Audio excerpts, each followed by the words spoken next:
Yeah, my son, Money when you were- by the last 2 weeks, he was so bored. Even school was All locked. right, if it's the appointed hour, so we will call the Economic Development Committee meeting for August to order. Are there any public comments to do with our business before us today? Okey doke. We have a couple of things that we wanted to talk about today. We're going to get an update on the Crown Plaza, or for us old folks, Sheridan Hotel property, and what the plans are and so on. And Michelle has some updates on a few other properties that we'd like to bring the committee up to speed on. So we shall begin with the Crown Plaza. So what do we have to say, Steve? Good morning. Do you know everybody here? Recognize some faces. How you doing? I don't really know the people so well here. Bill Jenks. Hi, Bill. Hey, how you doing? Nice to meet you. Morning. Rick Weinhofer. Morning. Mr. Zeppos. Who are you guys?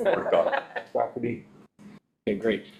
Back in July 13th, the ownership of the Bright Management Group, Vitality Group of the hotel, approached me about trying to help them get in track with all the issues that they have with all the codes, the property itself, and then with the county getting involved, being in a blighted property.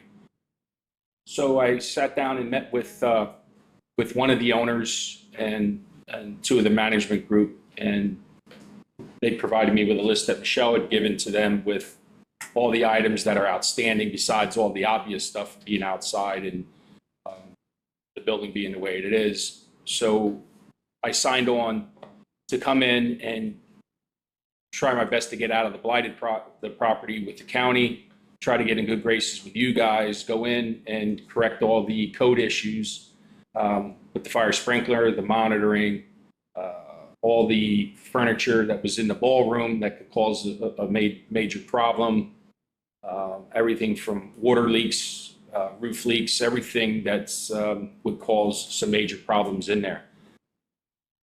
So I took the task on, and August 14th, I believe, is the date I had met with Glenn Kraft from Kraft Codes and did a walkthrough, and all the items that were on the list were addressed. So we got the fire sprinkler system up and working correctly. We have it completely monitored now. I hired a security company. There was a lot of issues with windows being broken in, people going inside, kids running around. So 2 weeks ago we did that, and pretty much we haven't had any problems. We might have had the one day I was actually there with the security company. Kids ran through the building, broke some windows. But as far as I know, there hasn't been any issues with that. We hired a pest control company to handle all the groundhogs that took over. There was some rat issues, mice issues. So we've been addressing all those. We went through, corrected a bunch of water leaks, although they're paying for that water. It was crazy. And I don't know if you noticed, if you go by there now, there's no lights on. Before, every light was on. So we eliminated the lights based on the security company saying you want the lights off. You want the windows open, the curtains open, and you want the windows, the lights off, because if everything's dark and you see one light on and you know it's not supposed to, somebody's probably going to be in there. So we took the recommendation of the security company, just like Watergate. Yeah. So I'd say I've been communicating. I was transparent with this whole process as I could with Michelle and Glenn Kraft to let them know what my involvement was, what I think is going to happen, what needs to happen for them to be able to, one, get right with the borough and get right with the county. It was a little rough at first. Those people out in California have a different process of the way they deal with things. Things just don't happen very quick with them guys. I know there's a 3-hour delay, but I don't want to get politics involved, but they have a different mindset on how they process things. That's all I can tell you. But they've been really good with the process the last 25 days. I think the article in the newspaper and that article that they ran in the news caught their attention. But I can tell you that my dealings with them, and I'm a local guy, I'm out of Sinking Spring. I have a plumbing, heating, electrical company. I'm small, about 10 employees, 10 trucks. So, you know, my heart's here in Berks County. I used to be involved with the Reading Area Water Authority. I was vice president of that for years, still involved with many aspects of the city of Reading. So I get that that's a big property, huge eyesore. I used to go there as a kid as well. So I let them know all these things. We did hire last week a landscaping company that came in, started tearing trees down, clean up all the bushes, trim hedges, cut trees back from the code. Well, they're not allowed to touch the building. I mean, we went through, and I'd say they're probably 25-30% the way through. By Friday, they're hoping to have it 50-60% and then finish it up next week. So if you go by there, obviously you draw your attention when you go by there, that you'll see a huge difference. It wasn't just, they called it a tidying up. I said it needs a lot more than a tidying up. The perception when you go by the way it was horrible. Just a huge eyesore for all of us. But I think they're getting it now. Code-wise, we comply right now with all the codes. We corrected all the water issues. We're working on the roof issues or some windows issues. I had their attention. You have their attention, and been doing this for a long time. I think they're going to heading in the right direction. 2 weeks, I'm flying out to Dayton, Ohio. They're about 2-3 weeks from opening up their hotel in Dayton. They opened one in Florida, one in Memphis. So the next on the chopping block. They sent me some renderings late last night. Michelle, thanks for coordinating me, letting get these to you. But their concepts are really cool. And these are the concepts that they're going to go with. I don't know what the hell they're greens. They're in the greens. I don't know. Tiles in the bathrooms. These are some of the renderings that they're doing.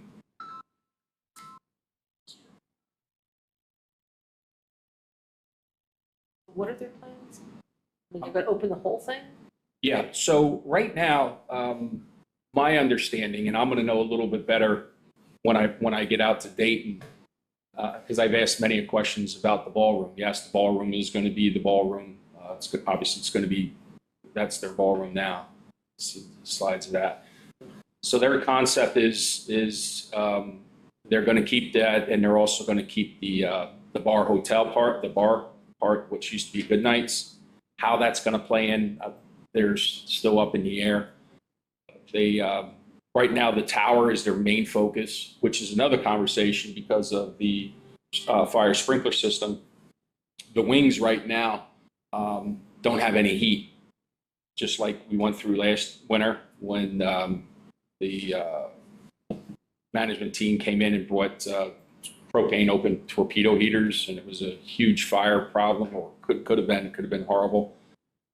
So we are working right now with a contractor to install P-tax in at least every other unit so that the wings are heated so that the fire system won't freeze.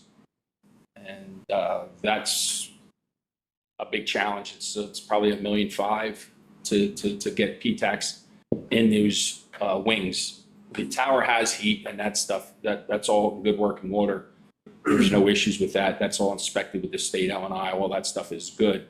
It's just the wings right now is the main focus, besides the aesthetics on the outside to keep it nice looking. That's their biggest challenge, and that's what they're working on now. Once we can get contracts with that, we have 2 contracts out, waiting for another bid to come back in. Then they got to write a big check to be able to get that heat. And I think they will.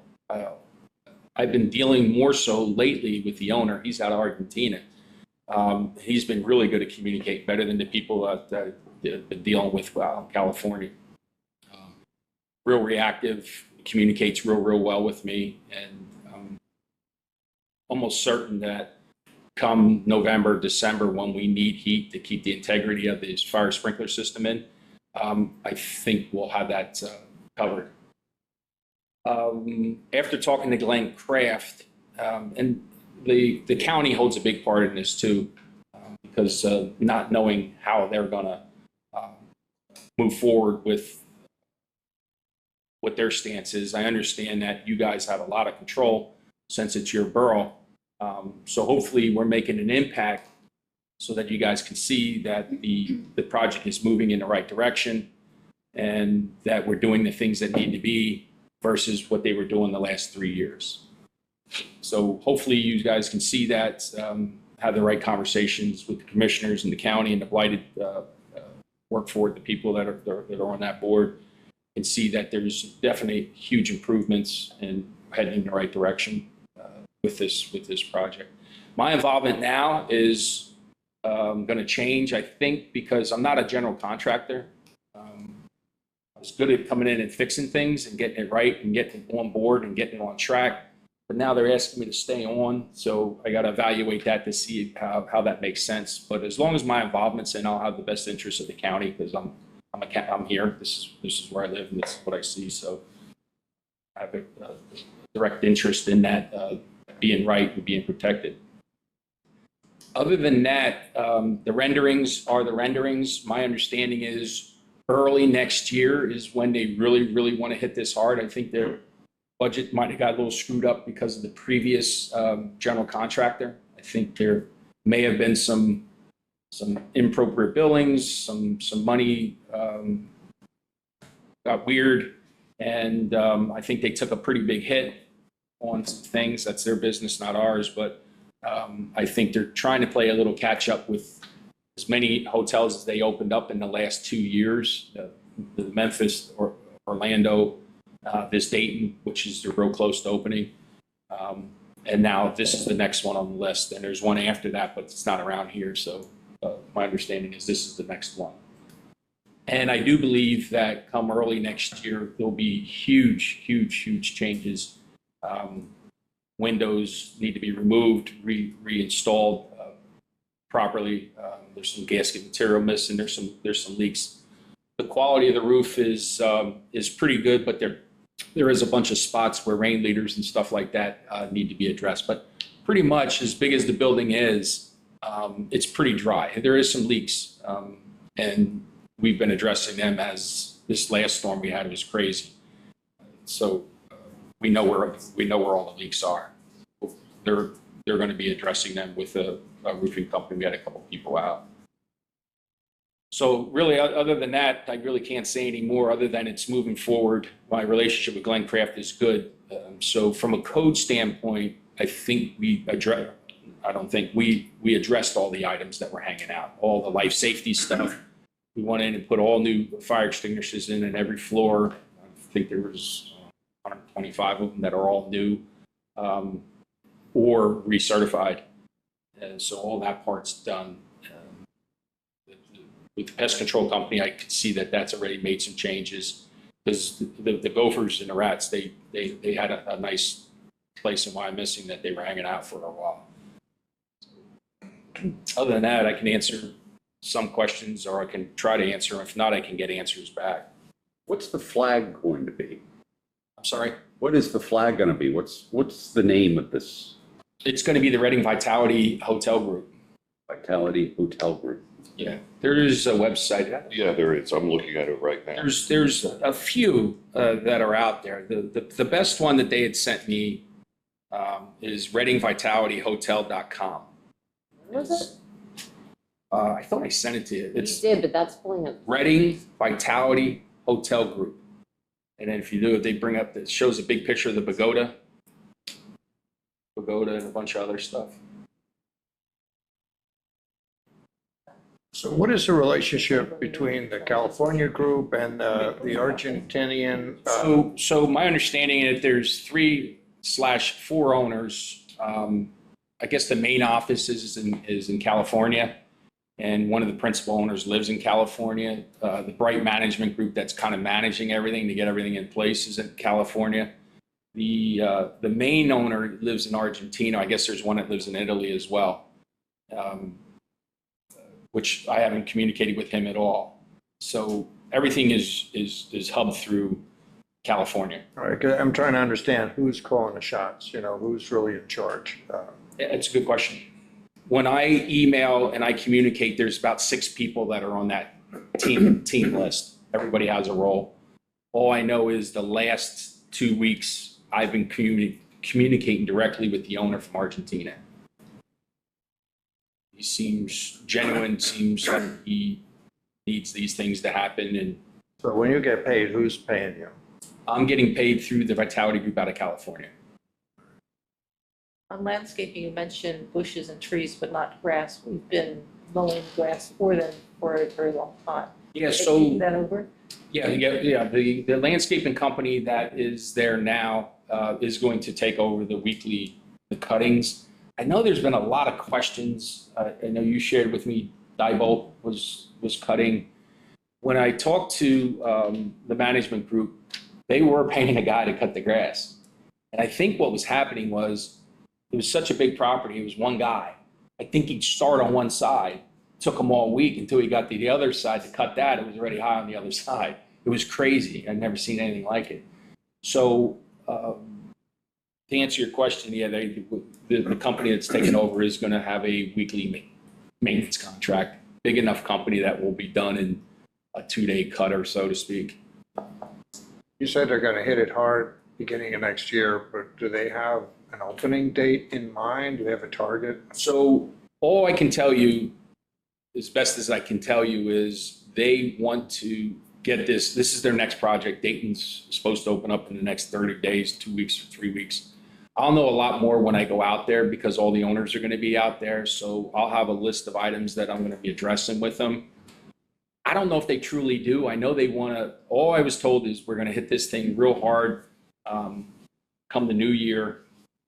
And I've seen emails back and forth with furniture companies, all this stuff to start getting things in line. I know they brought in a bunch of ceramic tile for the bathrooms.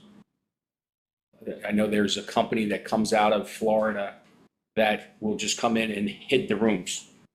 And they're prepared with every item that needs to hit the rooms. So they'll come in, they'll put the rug in, they'll put the light fixtures in, they'll put the beds in, which obviously we'll be working with Glenn on and getting all the proper permits to make sure all that stuff is. But aesthetically is what they're changing. They're not moving any bearing walls, no major construction.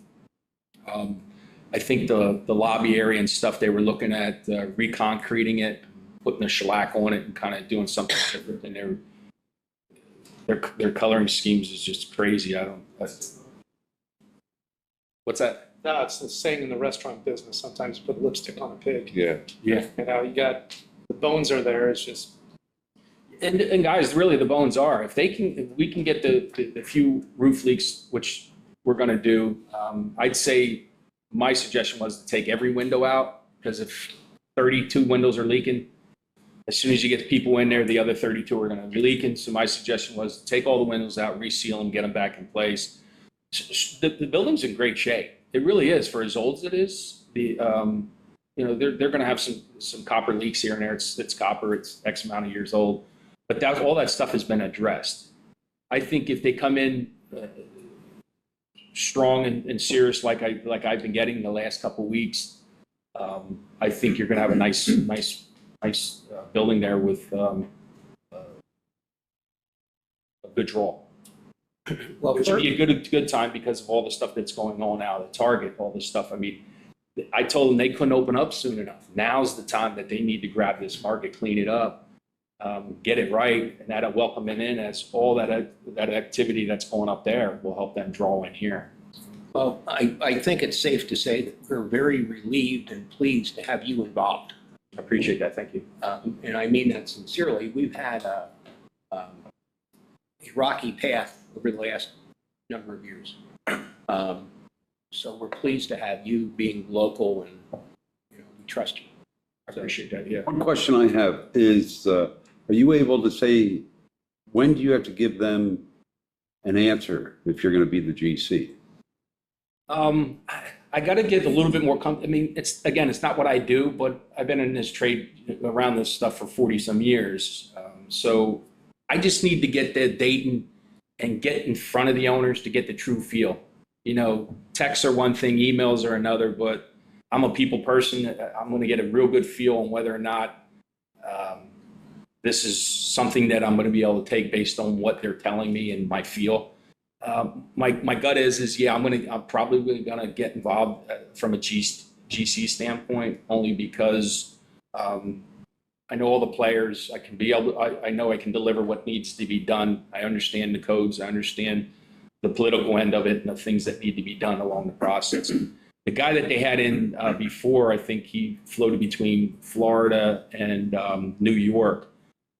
They just had a different philosophy. You know, this is Berks County. There's certain ways that we do things around here. They weren't adhering to anything that they're accustomed to between Florida and New York. Okay. Well, I was going to ask a question. So you're going out, you're meeting with them. Do you need someone else to go with you, like Jegsy, or someone else to go out and show some continuity and support that you have other people with you, that you're not meeting by yourself?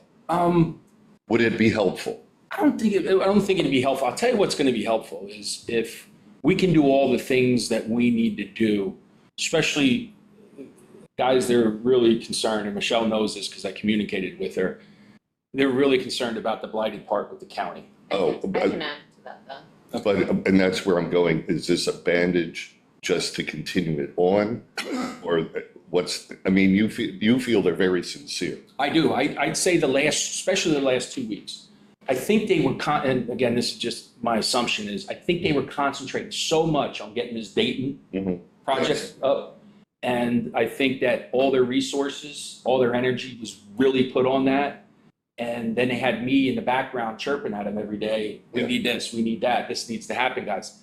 And that was what my frustration was coming in. It was taking 2-3 days. Well, I'm used to getting answers, pretty quick because if I get the answer today, it still takes me 2-3 days to be able to get the process moving.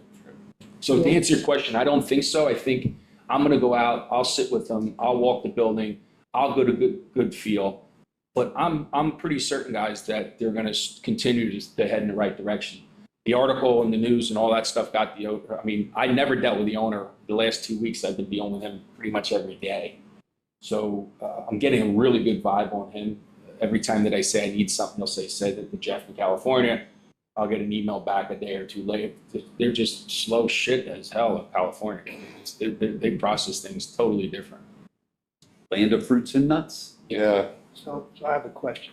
If it's been several years, have they been marketing the property in the last few years? Yeah, I think they've been, as they did here, there is a website and it's listed as the Reading Vitality Group.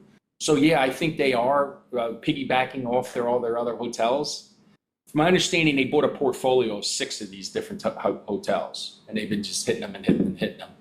And probably because of economics and what they had involved, they were hitting these all first, but this is the next on the list. How many more do they own? Now, there was a list of 5. I'm trying to pull them up.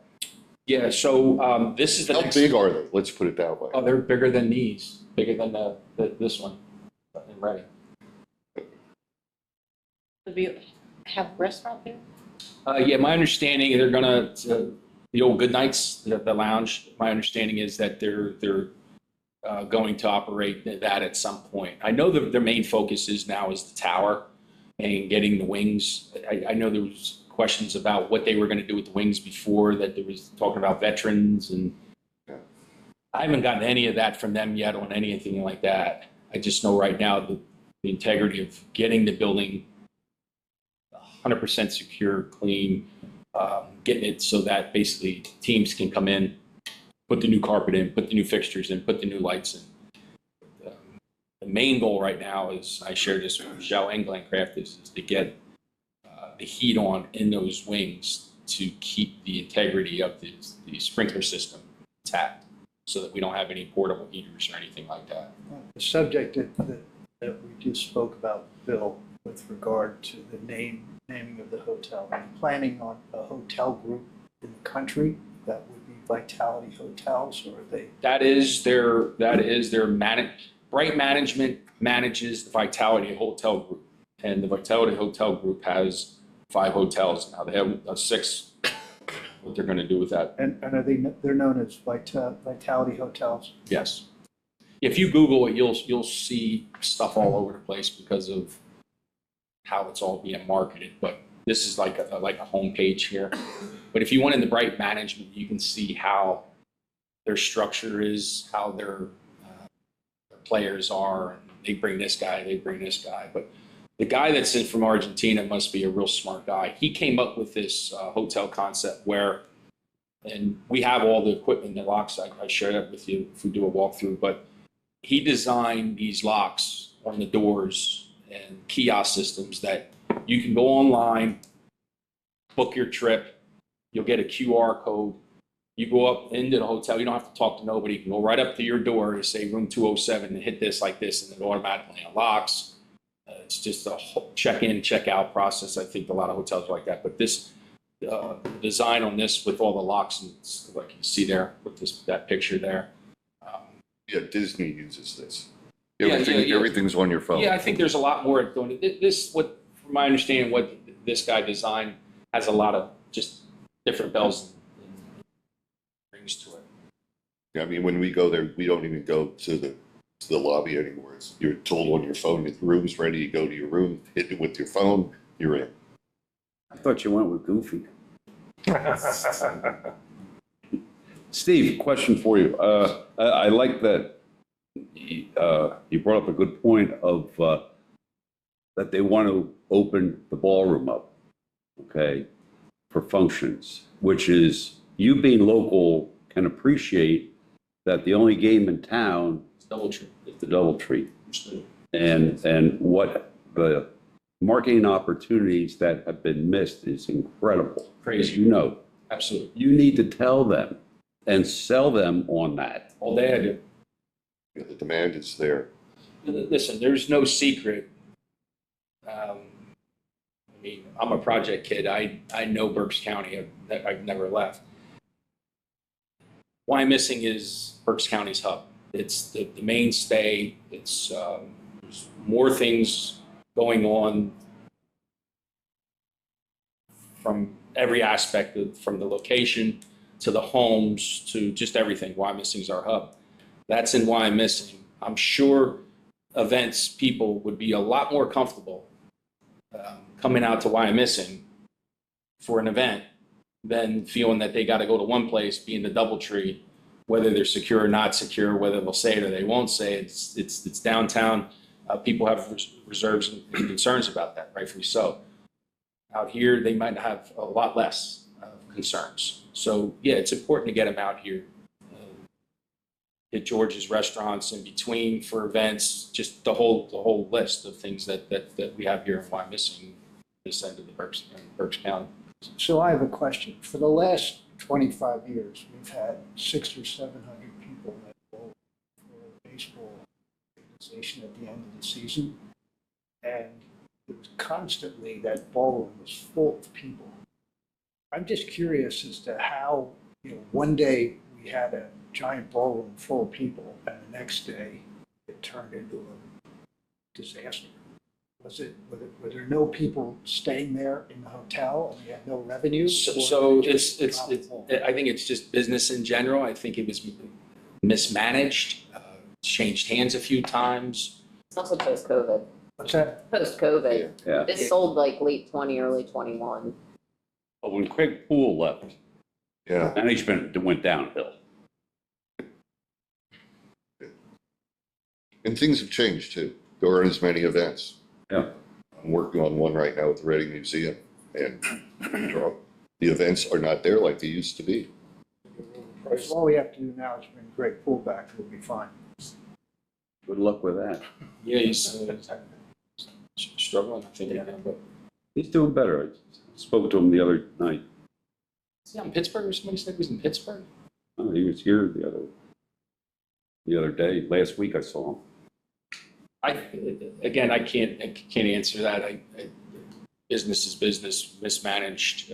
It changed hands like twice in between there too. from Crown Plaza to Radisson, and Also started contracting out their food and beverage to people just to come in and use their facilities. Just, you could tell there was no heart left to it. It was hemorrhaging, and anybody could go in there and rent out the space, use the kitchen at the end. It was disastrous. It was a great kitchen. yeah, it's huge. I mean, Everything's still there and everything. dishwasher looks like a roller coaster. They don't make it like that anymore. I mean, it was designed to pump it out for room service and Plates, glass, I mean, there's, my understanding is they're going to get that, I mean, that's going to be a big focal point for that ballroom, my understanding. I think we'd all be happier if, and I know you can't do it, nail them to a timeline. I mean, that's really, see so much of it just linger there on the vine that people are constantly asking us what's going on there. You know, the economic end of it, financially for them, if it's a timing thing because of all their other assets and what they're spending and this and that. Again, I'll know a little bit better when I get out there and I ask these kind of questions. But I know they're important, and I'll try to get some kind of more answers, and I'll communicate that with Michelle and let her know, hey, they're really shooting for 2027, whatever it is. Yeah. And give you every piece of information. I have nothing to gain by this other than being as transparent as I can so that I can be able to get them to where they need to get so that we can get this in the right direction. But it's not even 2 months, and we came a long way in 2 months from where we were. So I think they're sincere. I think I'm telling you, I dealing with the principal owner, and he's been real receptive and real communicative. Everything that I've asked, it took me a little longer to get the landscaping contract because they look at it as it's just money that they got to spend. It's a $50,000 landscaping package to be able to get that cleaned up and the trees down and all that stuff. So, guys in California are going, "Whoa, that's 50 grand. That's a lot of Twinkies." They use Twinkies. I don't know what the fuck Twinkies is all about in California, but that's a lot of Twinkies. I said, and they refer to it as tidying up. I said, guys, we live here. Everybody drives by here. They see this. It's not a tidying up. This needs a real haircut. And again, they signed up on it. So hopefully by Tuesday or Wednesday we'll be 100%. But if you won't buy there now, you'll see a huge, You mentioned, huge difference. yeah, the eyes are on it. I guess the first day you had dumpsters there and you're throwing everything from the ballroom into these dumpsters, I'll bet you I had at least 10 phone calls. What is going on?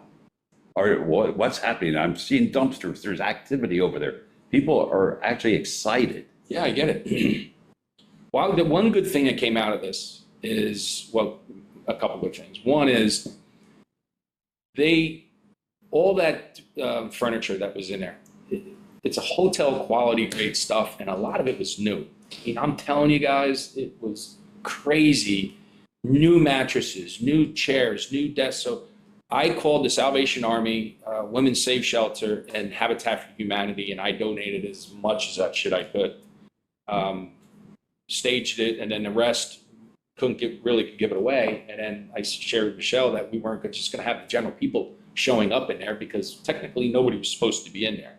I was there, and I had a pathway in for the Habitat, Salvation, and Safe House, but they came in, they took the stuff right out, and went right out, and then the rest of it went in the dumpsters. Probably $100,000 worth of stuff. I can tell you it cost them $75,000 to get rid of it all, too. Who's doing this work, or is your company doing it, or? So all the work that was done to get us to where we are today, I was basically the general contractor. The biggest part of the work that needed to be done was with the sprinkler and monitoring company, which is Alarm Tech, which is a local company. And they were contracted to do that. My company arranged for like the dumpsters, the removal of all the stuff. I was, my company was then fixing all the leaks, the plumbing leaks, water leaks, faucets, just running, just full-fledged running. I can't even tell you what their utility bills must have been a month. They had to have been $10,000, $15,000, $20,000 a month, at least. Have you gotten anybody from Bright Management or from the hotel group to come to Pennsylvania to look at the property or see the property? I met with the one owner when I first signed up. He flew in and had about 6 people with him, and they were all bankers. And when he left, he gave me a thumbs up, and then I got an email from California that all the money that they needed was approved. And when was that? That would have probably been, well, I signed on the 13th, I'd say probably the 3rd week of July. Once they're in Dayton, it's not that far to come to Berks. I'm sorry. Once they get to Dayton, it's not that far to head east to Berks if they want to. Yeah, I don't think it matters where it is in the country. I think it's just a matter of them getting the right people in place to do what they need to do. I know their focus has been Dayton, and they're so close to opening. I think that's why the resources that they were giving me or me tapping wasn't so receptive or so quick. When is that trip to Dayton you're taking? It's supposed to be in 2 weeks. So I'm just going to go out, meet with the ownership, and tour the hotel.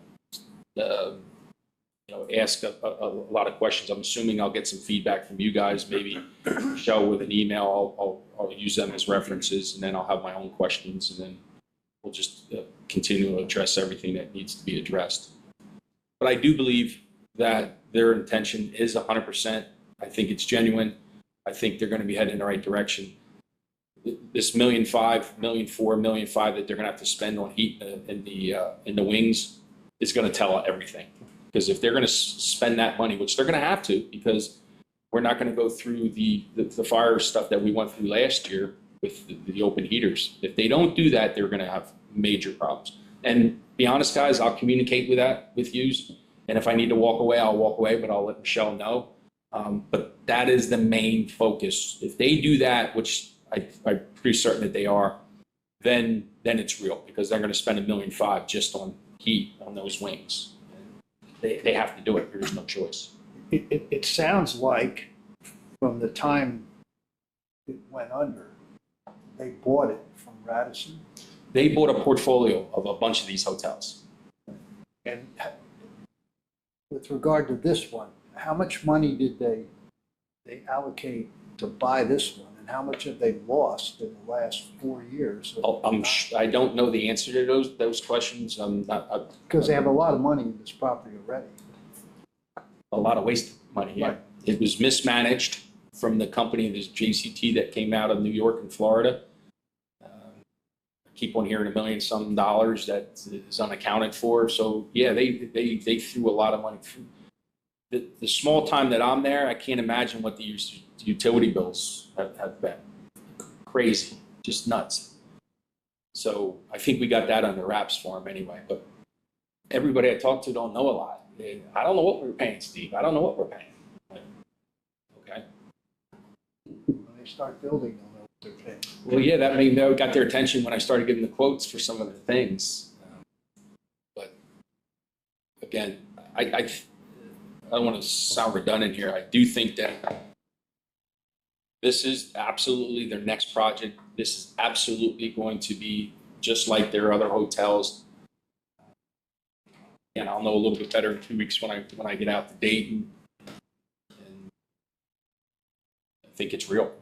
Michelle, what's the county's position lately? So our next slated property review committee hearing is scheduled for September 23rd.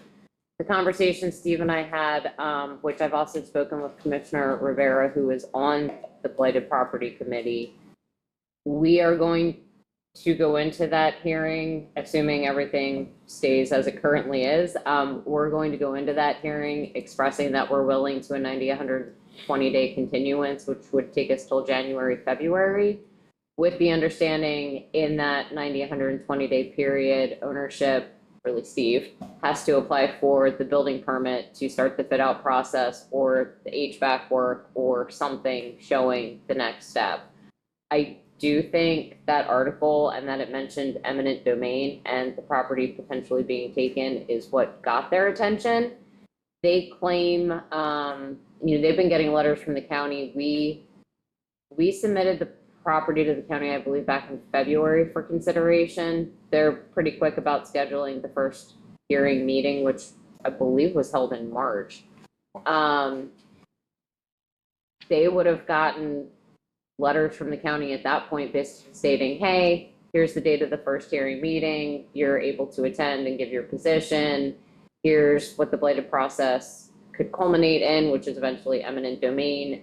Nobody showed up to, I believe, the March or the May virtual hearings. They claimed at some point they weren't getting notices. I confirmed with the county, we all have the same address on the tax records. Notices are legally required to go. They've not notified us of any type of change in address. So I don't know what was happening there, but I mean, again, I think regardless, the article got their attention. They know if they do nothing, there is a pretty severe consequence for them doing nothing. Are there any statistics? It would seem to me that if they own this property now and they're trying to figure out whether or not they want this to be number 7, that there should be statistics in the county of how many organizational programs like my baseball program and all the other places that were in there, how much business is there left in Berks County, specifically Wyomissing?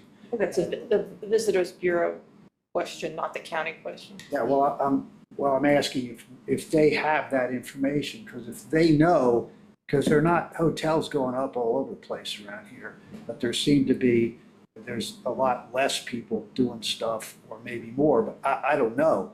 But at one point, that place was full of people, and I don't know what they know about, are we losing people in Berks County, and are these events going to Pottstown, to the Grand Ballroom, or they're going just to Reading? There's no place to put these people because there are no people? I mean, me personally, I think, and George would probably know this because of what he does in his world, is I think there's a lot more smaller events instead of these big grand events. This is just me talking. I mean, so look at like, just from like a hospitality, weddings aren't, unless it's a large obnoxious Greek wedding, they're not 400 people, they're down to 80. They're actually doing different types of events where they're doing more of a party somewhere else, but the dinner's only like 30, 40 people. The big charitable events, it's, the Doubletree's cornered that. They're getting 1,000 people in there, but you also think they've probably been down about 15, 20% the size of it. So it's big monstrous events. I just don't think are really kind of happening as much unless it's. There is another game there is another game in town, and that's the Reading Municipal Stadium. Yeah. The Redner Event Center. It's a smaller venue. I think you can get 150, 200 people in there. Oh, you can get more than that. More than that. Oh, Yeah. I've been there for a bunch, Yeah.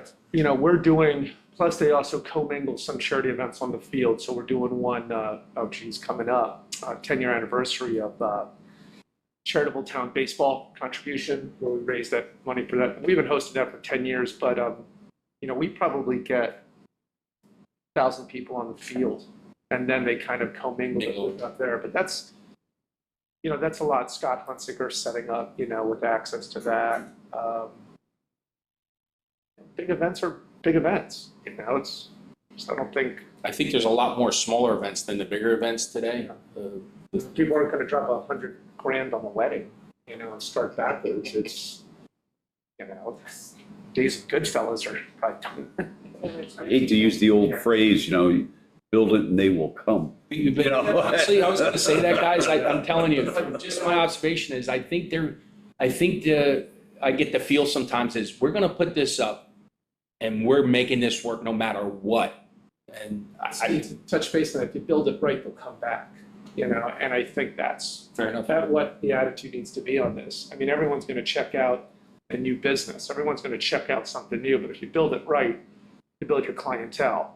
That place is iconic, I mean, just from proms to dances to charities to everything. I mean, listen, the city's great and all, but getting out an event with the Santander, might as well stay the night. 40 minutes. Me Last week to get out of the city. Points to get to Vitality, it's pretty good.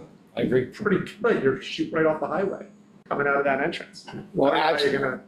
as has been just noted here, parking is an enormous thing.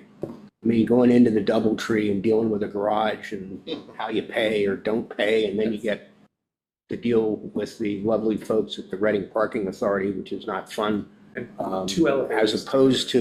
As opposed to just being able to park in a lot, you know, is, Yeah. Well, and they're getting tight with that. Because we went in for that comedy, I forget now, last week, and it was sold out. Over 8,000 people were there.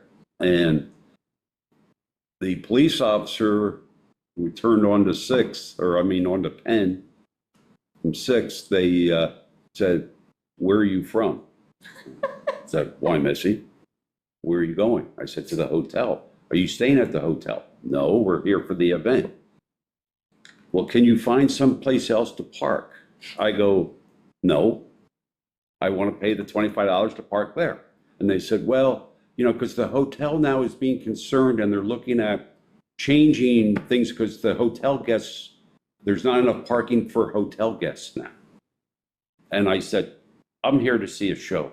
You know, that's, To tap as much as they can at their convenience. That's yeah, but they're, you know, like he was trying to turn me away from going to that parking garage. You gotta understand the hotel's perspective too. I mean, it's, imagine a guest there and then they can't get parked, like, well, you can't go into Reading because it's just too much, you know? Oh, yeah. It starts chiseling, but yeah. Yeah. I mean, he had 3 bars in the lobby and outside. He had bars, you know, for before the show and afterwards. You couldn't get 10 feet, you Was know, that Tuesday night? at the front door. Tuesday night, it was like a Yeah, Tuesday bad night. Badgers or something. Yeah, Yeah. we were busting at the seams. We did over 280 people before 6 o'clock. Yeah, we tried to get a drink afterwards, along with Schmales and a couple others. I'm sorry, we told you we were closed on purpose, but. I know you did. But they, and we gave up. They said, "No, well, we're never going to get in there to get a, you know," because we figured we'll go in there, have a drink, and wait for the traffic to funnel out of the garage. Well, that didn't happen. all right, we need to move along. Steve, again, we're very pleased to have you involved, and we trust that you'll be in close touch with Michelle, and Everything I'm doing, guys, is transparency. she'll let us know what the progress is. So keep up the good work. Fair enough. We're happy. Okay, great. So we're going to have an update on some other things. You actually may want to listen just because of things in the vicinity of your project. We have a number of other things that Michelle will give us a little bit of an update on, and I want to update you on recent conversations I've had with some folks at Spring about the new Broadcasting Village development, which is about to begin. So Michelle, you I really only have 2 updates, the Go ahead. Berkshire Mall and the Inn at Reading. So Berkshire Mall, work started, yay, months later. this is the storm sewer stuff. Yes, the stormwater repairs. They're breaking the parking lot into 3 phases, A, B, and C. A is the area that they're starting on first. That is on, I believe, the back side of the mall. B is the area in front of Clean Eats, and then C is everything kind of down towards the Sears end. They expect, based off their contractor, which I was very pleased to hear, both Glenn Kraft and Jim McCarthy had a very good conversation with Kazuba, who is the contractor hired by the mall. Company that has PennDOT experience doing stormwater work, 20 plus years of experience in this line of work. So I think they at least found a reputable contractor. Kazuba expects 16 to 20 weeks to complete, pending or subject to what they may find while they are out there actually doing work. Is that for all 3 phases? Yeah, Okay. because, I mean, the court order says they have to complete everything in 22 weeks from when they start. Phase 1 should take about 3 to 4 weeks, so you may see fencing coming down in that area A as soon as the end of September. The agreement amongst us and ownership is as work is completed, McCarthy's office will go out and do inspections. And based off of, McCarthy's opinion of the work that's been completed, okay, this area is fixed, fence can come down, but has to stay up in the areas as that work continues. So depending what happens with asphalt plant shutting down and whether that would be the potential hurdle for them to deal with. I mean, they're effectively starting the first week of September. Typically asphalt plants shut down mid-November. Mid-October, actually, is when Yeah. they start to. And they're going to shut down. It doesn't require 2 feet of snow in the ground. They have normal maintenance that they do on the plants that has to occur anyhow. So that's pretty much in stone that by about the 1st of November, the asphalt plants will be closed. Well, so stormwater work is the good news. The bad news, and this is outside of the court order because this recently became an issue. The rooftop HVAC units are not working, to the tune of, Kraft told me for replacement, I think there's 5 of them, you're talking somewhere between $500,000 to $1 million. We've notified them by a violation notice because you're required to provide air conditioning in a commercial setting. You're also required to provide heat from September 15th through May 15th per the adopted code of the borough for the property maintenance code. So September 15th, if we go in there and their heat is not working, which it is not, we effectively could condemn them, at least the second floor. But why that matters, the public bathrooms are on the second floor. So if we're now shutting down their public bathroom, we're effectively shutting down the whole mall. They cannot say they did not know about this. They got a violation notice back at the beginning of August.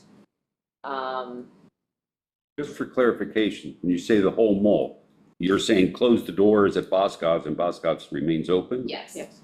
Boscov's would remain open because again, Boscov's is standalone, has its own bathrooms, has always been able to operate on its own. So everything other than Boscov's. When they were originally notified of this, Kraft had some conversations with management. Tracy Angliotti was the former on-site manager. She quit sometime between the end of July and August. There's a gentleman named Ralph who now took over for her. Ralph has been notified of the HVAC issues. We were told that he was gonna apply for some type of building permit to repair, replace. He has not.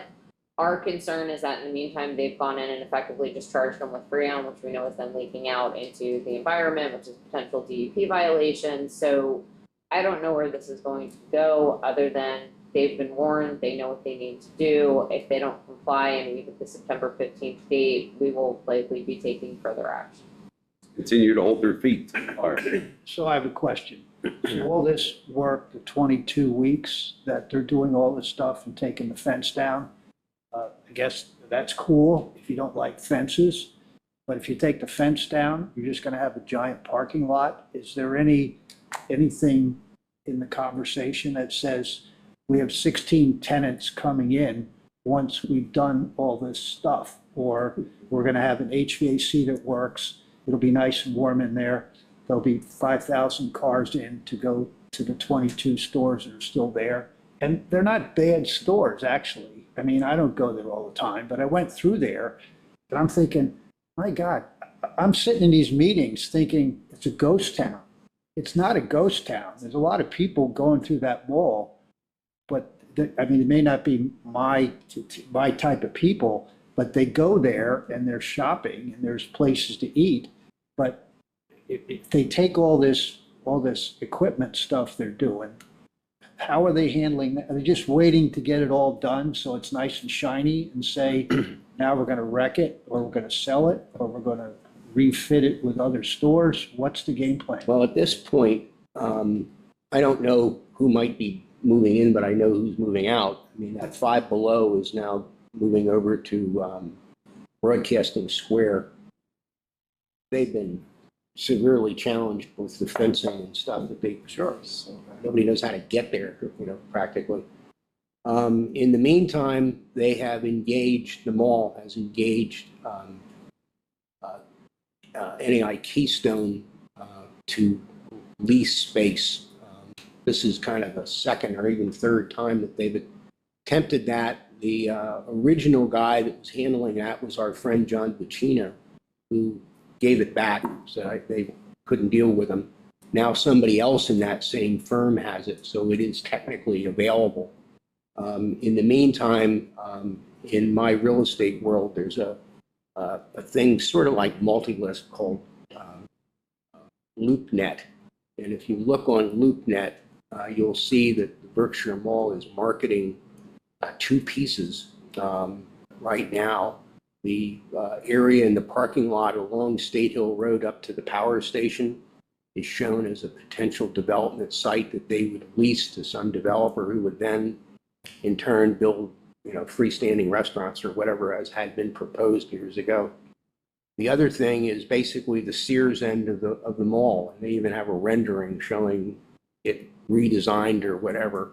But they're not doing anything. They're offering it to some developer who would come in and rebuild it and then do whatever. So it's they're making an effort, although the long term is still somebody buys the whole kit and caboodle and does it right. But at this point, as we know, malls have been very challenged with the internet commerce and whatnot.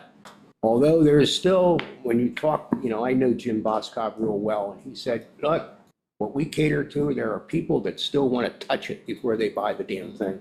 And so there will always be bricks and mortar retail, but this thing needs to be redeveloped, as we've discussed countless times over the years. So all we can do as a municipality is as the cliche goes, hold their feet to the fire and make sure that they're doing what needs to be done.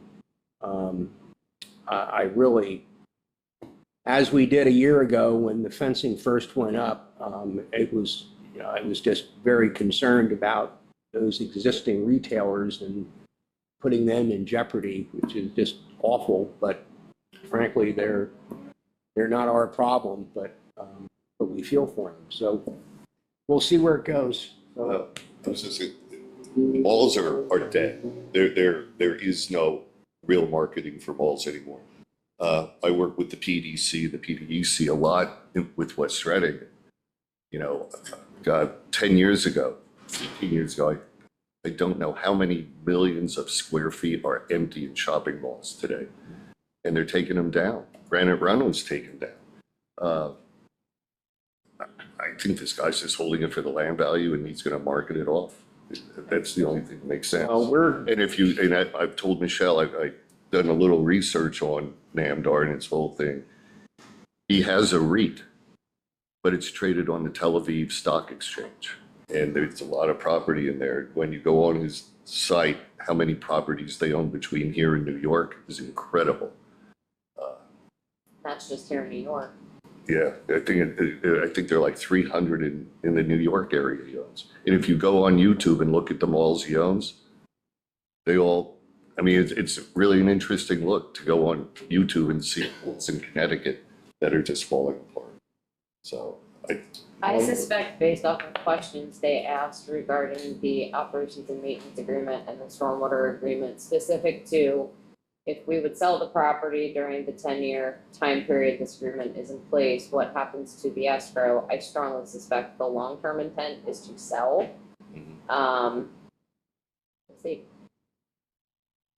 I understand Boscov holds a real big key on what can happen in the rest of that building. Yeah, we've talked about this, but just to briefly tell you, when the mall was originally built, there were 3 anchor stores, and they had control over parking. Those retailers, Sears originally, was most recently Bon-Ton, and now Boscov's, which was originally Wanamaker's and stuff, but will give up their control over parking if the mall takes over the maintenance of their respective space. And the owners of the mall didn't want to do that. So as the anchor stores have disappeared, Boscov's is the last man standing, and they have control over parking. So if you want to put a very nice restaurant in the middle of a parking lot, ain't happening without Boscov's okay, because it'll affect their parking. Now, Boskov has signed off on the proposed Wawa, where at the corner of Woodland Road, where the old mobile gas station still stands. So Boskov is willing to participate. but they want to see comfort in the long term, which of course you can't blame them for. If the public bathrooms close on the second floor come September 15, is this a situation like we ran into last year with some of the water problems where they can stick job Johnnies outside and maintain opening, or is this Not for the second floor because they still don't have heat. just making sure, because you mentioned it was closed based on bathroom utilization? The first floor, but the second floor, and I mean, we also need to confirm that he's actually working on the Right, first so floor. if the second floor closes because of heat and they put out job Johnnies, can the first floor remain open if the heat is unresolved? As long as the heat is also working on the first floor. We'd have to confirm that too. If our problem that we're solving by putting the fence in place, which is helpful because the people that are shopping, going into a restaurant that's closed, but the sign's still there, you can still walk in and go to the jewelry store, and you can go to all the stuff at that end. If the fence is no longer there, the whole mall is still there, and so is the floor area. It's going to cause a real issue because there's not much down at that end. And now you're going to have a parking lot that covers the entire Berkshire Mall. How do we handle that? Because right now we've controlled the environment in terms of accessing these stores.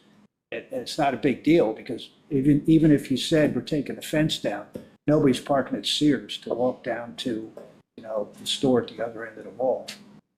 Keep in mind, if we condemn the property, we're not physically going in and removing people. I mean, condemnation notice is simply placarding the door saying the building is effectively condemned and uninhabitable, but we've never gone in and physically had the police remove people. I was talking more about security in the area because it's secure now with the fence. Because I mean, to me, that's on the mall, the same way ownership of 1741 Paper Mill Road is taking it upon themselves to hire private security. The mall's had security on site for years. I think they've cut it down to like 1 or 2 people, but. There's only 7 shoppers. Yeah. I mean, they're almost happier if they fix the HVAC and everything else. They may say, don't take the fence down because we don't want to hire guards to end up walking around the outside of an empty mall. I think they definitely want that fence down because it's Yeah. significantly impacting their tenants. Yeah. When you go to court and you hear them, they're always complaining about the fence. Because there's no tenants in there. They ought to go in there and see there's no tenants. Well, I understand that. It's not the most rational, Right. but they're vocal. Sure. Michelle, anything else on the mall? Rick, you mentioned the job Johnnies. I'll just say, when Boscov's had those, that was because they had a leak, okay, that was being addressed and taken care of immediately. I don't see that happening at the mall. I don't trust Berkshire Mall at all, or Namdar, I should say. So when they say, okay, yeah, we got to shut down the bathroom, but we're going to get to it.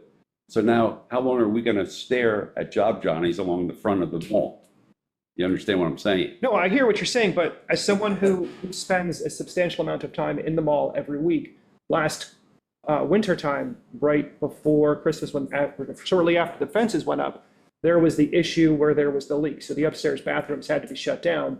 So all of the kids for the dance class had to go outside to use bathrooms at that point in time. So that was something we were able to have them fix that straight away. So by giving them the ability to maintain openness, we were able to press them to fix those issues very quickly as far as those bathroom leaks went at that point. Maybe you have more pull than we have. I think the difference this time, Rick, is we were talking a $27,000 repair versus a capped to $1 million repair.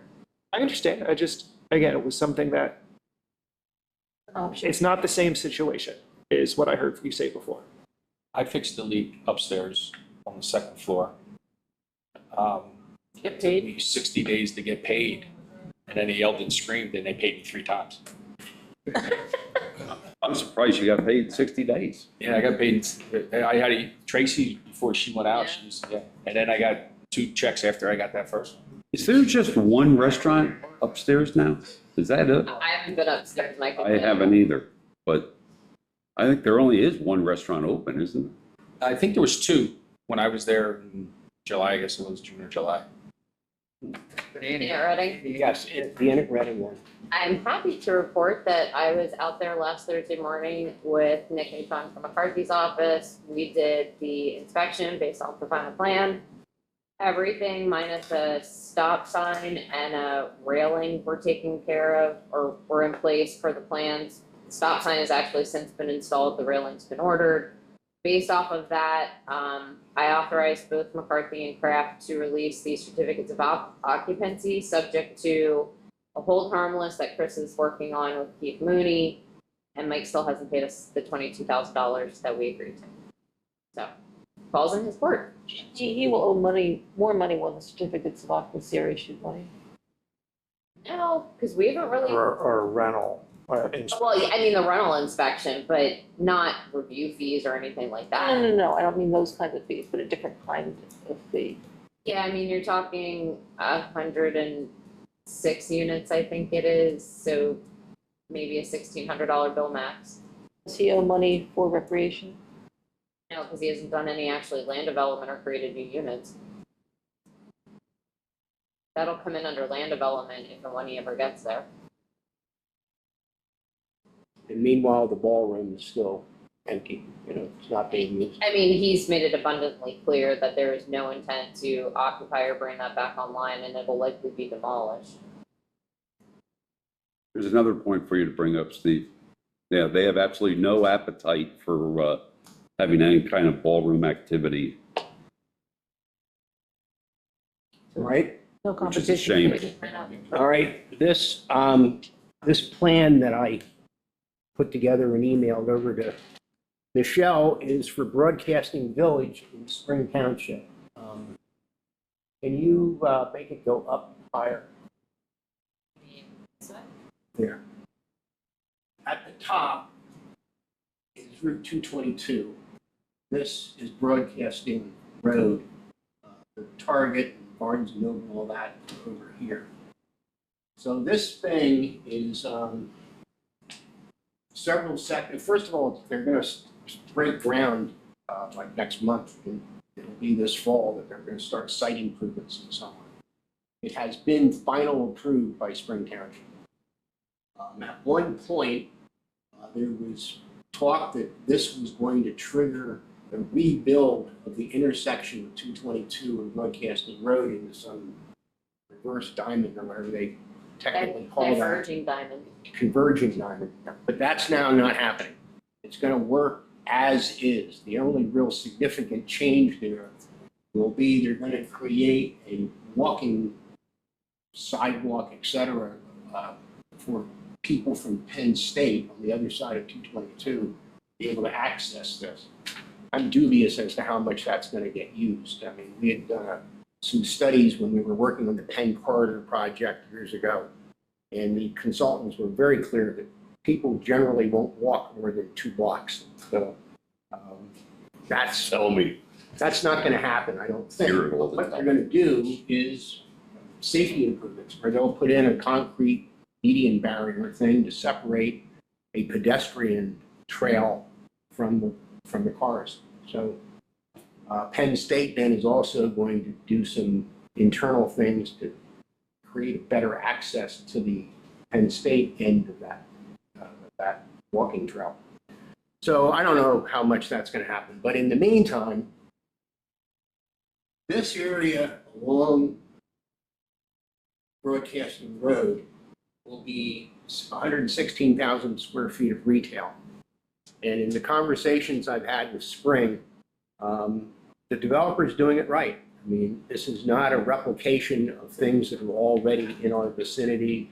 It's not playing checkers with moving, for instance, Five Below from the Berkshire Mall over to Broadcasting Square on the other side of Broadcasting Road. They're all new stuff. And it sounds like a lot of interesting names. There's supposed to be a Whole Foods, a bunch of restaurants, including Ruth's Chris Steakhouse. So things that are new to this area, which I think is a good thing. I wish they were happening in the borough, but unfortunately, they're going to be happening next door. So there will be a significant retail thing. Up here was slated to be another hotel, but I'm told that the hotel is now off the table because the developer was insistent upon getting something new and top end, and they were not able to identify when Bill asked who the flag is for the former Sheraton. The flag is the brand name, that's in hotel speak, and refer to the flag being the Sheraton, the Crown Plaza, et cetera, whatever. And these people were not content to have a budget level lower end hotel. So they're not going to do one at all. That could come back to life at some point in time. But at this point, no hotel. There will be some sort of a municipal entity, a fire substation, police substation, something like that. So Spring Township will be involved in that regard. There will be apartments in this area. Apartments to the tune of 341 apartment units. And they will be market rate stuff, so it's going to be, a couple of grand for a two-bedroom apartment sort of things. So they're going to be done in here. Then in the middle here, these are townhouses. 382 townhouses that I'm told are supposed to be priced starting in the mid 300s.